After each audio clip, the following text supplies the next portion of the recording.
This industry has never promised us consistency. Never.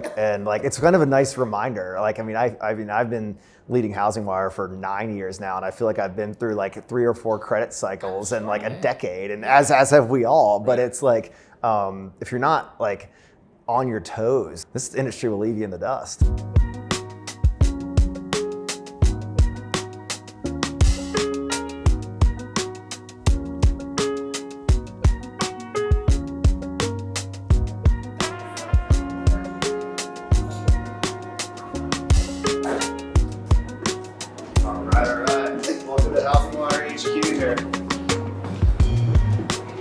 We're on the precipice of a very different consumer. Yeah. So we're on the precipice of a consumer that is very educated and very leveraged with student loan debt.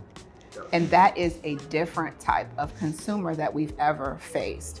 And so for me, technology is where we're gonna have to meet this consumer, because this consumer historically is going to be younger, and they grew up with technology already. And so today's conference was so exciting for me. I think my takeaway, on top of the fact that I was telling you earlier, I was like, oh my goodness, I loved his vulnerability. I was like single tear when you were talking about the transition.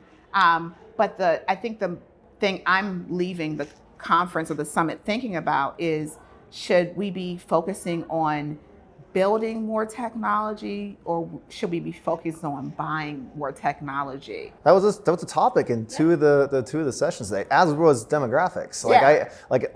Can we come back to the build and buy? Yeah. So demographics, I think that was in one of your sessions. What did you learn? I think interestingly, actually, it was a session with Ryan and with Chad Smith where we were talking about. First of all, what does the personalization of how that person wants to be, talked to? But before that, it's like the consumer is very smart. To your point, they want to do all this research first. They're going to come in knowing a whole bunch, and then at that point is where you make the difference, right? Kind of goes back to our previous point about leading our teams. We have to do a value shift. Because so many people have believed that their value at this industry was dependent upon how good they were at calculating income. Sure.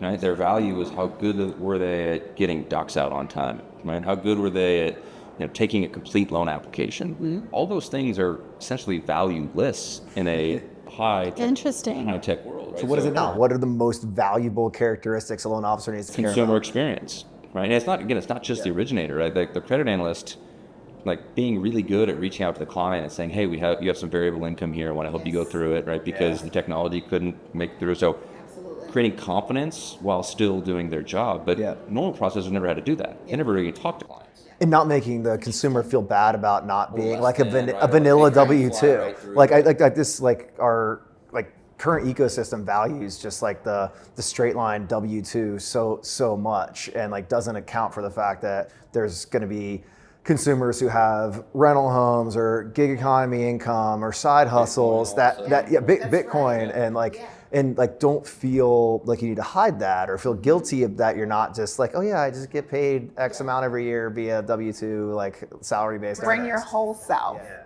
So we in my team, we laugh about it, bring your whole self. If you need a mental health day, bring your whole self. We need to translate the same thing to the consumer, because bring your whole self to the conversation. Tell us everything that's going on with your financial picture. So those same consumers are definitely doing more research in advance on ChatGPT. They're asking these questions. I'm saying hey, I have a $72,000 a year salary, but I earn $14,000 a year in my side hustle. How does that impact my mortgage application? So the originator has to, or credit analyst has to be prepared to say to encounter somebody who's already gotten an AI answer that may or may not have been sourced from a credible a credible source. I think it was on one of the talking points today is that 15% of, and I don't not fact check this, but 15% of ChatGPT output is hallucination. So we have to assume that some of these consumers that are doing research are coming in with not complete pictures of like what today's mortgage process should look You like. have influencers as well that are, interjecting their own experience or their own philosophy on it. Something y'all know about an NFM, like an influencer business is interesting. 100%. But then you also don't have necessarily that conversation being had by people who've already been through the mortgage process. And so the thing that's very fascinating, specifically about millennials and Gen Z, is they're going to research and look online or social media before they actually talk to an individual that's been in the process for the business for a very long time. I don't know if you experiencing some of that too, in terms of, because consumers come into your loan originators, they already have a list of It's things. the last to mile check. concept, right? It's like they've gotten so far, Yes. right? And now we need to take them the last mile. And a big part of that is education, right? It's helping them create confidence, because people, if there wasn't for money, we'd have 100% homeownership. Yep. Right? And inventory. We probably need to build a few more houses. Yeah. It's showing up. But the reason why people don't buy, even though they're pre-approved, is because the internet, like you can go online in better in 3 minutes and get a pre-approval, right? But that just means you have a piece of paper that says what you can do. But more often than not, you need someone to tell you what you should or shouldn't do, right? And then if we really take that to another step, it's like, well, what actually, but I think a lot of people must buy a home, because if they don't, the train's going to pass them by and they won't catch up. And I think that's where our job becomes more valuable. Right? Well, and I I think need to take them that last step. it goes back to what you said about filling out the docs. That's not the value. The value here is understanding the customer and like how you get them to the next level. And to me, this is the thing that everyone in the mortgage industry has been trying to figure out, is like, it shouldn't just be a mortgage, right? I mean, you should be an advisor, you should have a relationship, because that's really where your opportunity is. So starting to reframe the conversation where we become advisors, consultants, coaches, cheerleaders, is like where we can get these consumers confident, but also where they can actually perform when you're serving perhaps underserved market, first generation, first time home buyers. I feel like the room today at the AI Summit was very like executive leaning. There's a lot of people thinking through like corporate solutions for their real estate brokerage or their lending institution, whatever the strategy is. But like the topic kept coming up, like adoption. And like that's so like we're talking about like what the future means for like what the future looks like for LOs and processors who may or may not become credit analysts or advisors or wealth advisors or mortgage advisors or whatever terminology we're going to use. But like how do we like get LOs to come along in terms of adoption? And like I don't know, have you seen in your business like resistance from anybody or people not realizing their highest and best value, that like that consumer experience is where they should go spend all their time? Yeah, when I talk about, I do a lot of social media around technology and what I believe the future of the mortgage industry is going to look like. And the amount of negative comments I get, like, loan officer will never be replaced and blah, blah, blah. Like, that's just someone who's digging in. Yeah. Right? I talked to a broker the other day. She was interested in potentially joining us. And I said, well, you don't have to do any of those things anymore. And she goes, well, that's my job. And I go, it used to be your job. Right? But like your job now is you're the tip of the spear. Like your personal brand. Like, you need to tell the story of why people should engage with you to have conversations about real estate and finance. Right? You need to go partner with the best agents and builders so you can help them in some unique ways, right? Like your job is almost all business development, with education, analysis, and influence to the consumer being kind of the secondary level, but everything else is kind of gone. If you're thinking about the fact that the average loan originator is 55, 52. Yeah, 30, 50, mid-50 kind of area. But it's like there are two opportunities here, right? I mean, if they're 55, they've been in several cycles of the mortgage industry, but they also are old school. And so it's almost like reintroducing those fundamental skills that they had day one. And then you have this next generation. So that's your second swim lane of loan originators, where you're introducing this next generation to how to do it and really just preparing them and coaching them towards being a financial advisor, which again is all very exciting. question.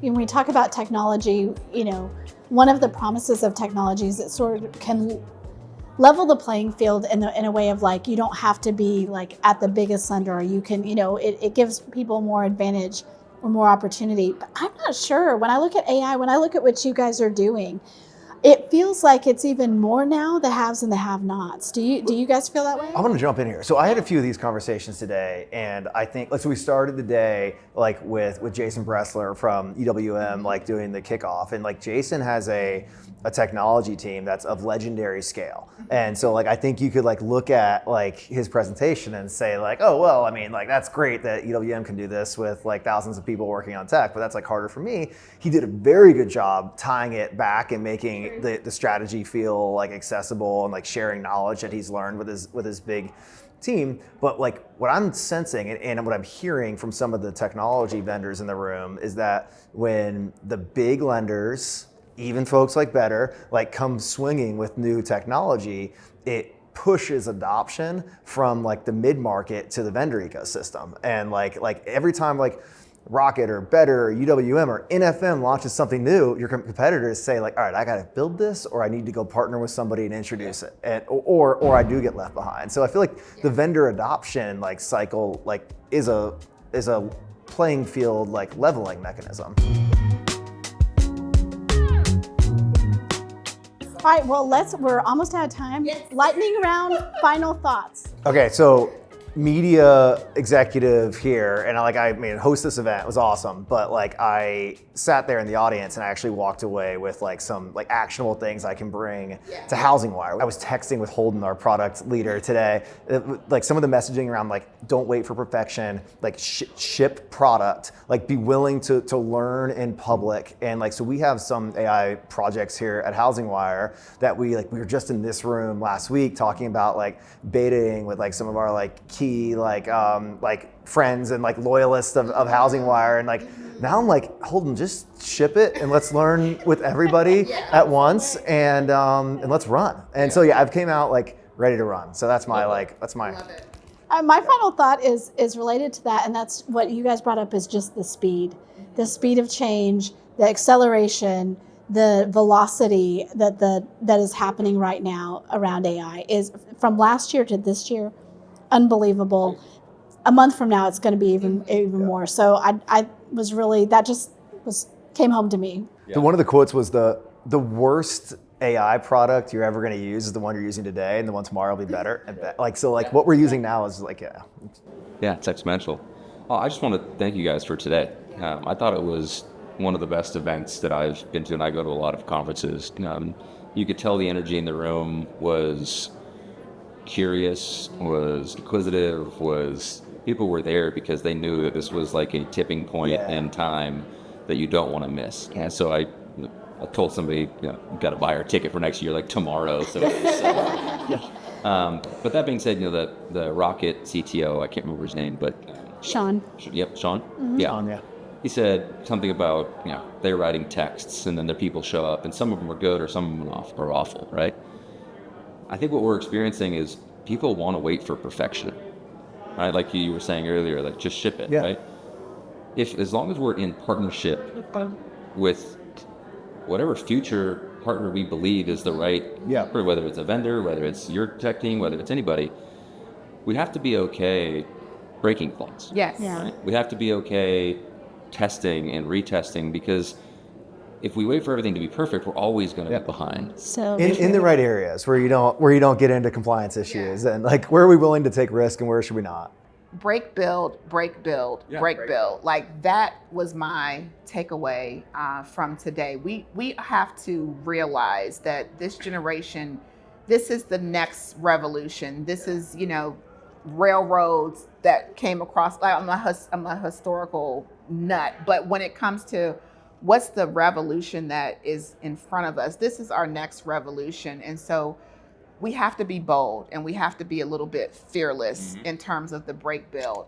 And so that is my takeaway for today and for the conference and so many things. So thank you guys for thank you guys. Yeah, thank you for the conference. Year 3, like we won't even be here year 3. It'll be AI. There'll be bots replacing us. Holograms. Yes, sitting in- exactly. It was I wasn't joking on stage at the end of the night. We did, like, on site, we signed the contract for next year for August 11th. So exactly 364 days out. Hey, you guys want to go downstairs and get a drink and wrap this up? Awesome. Thanks for joining us.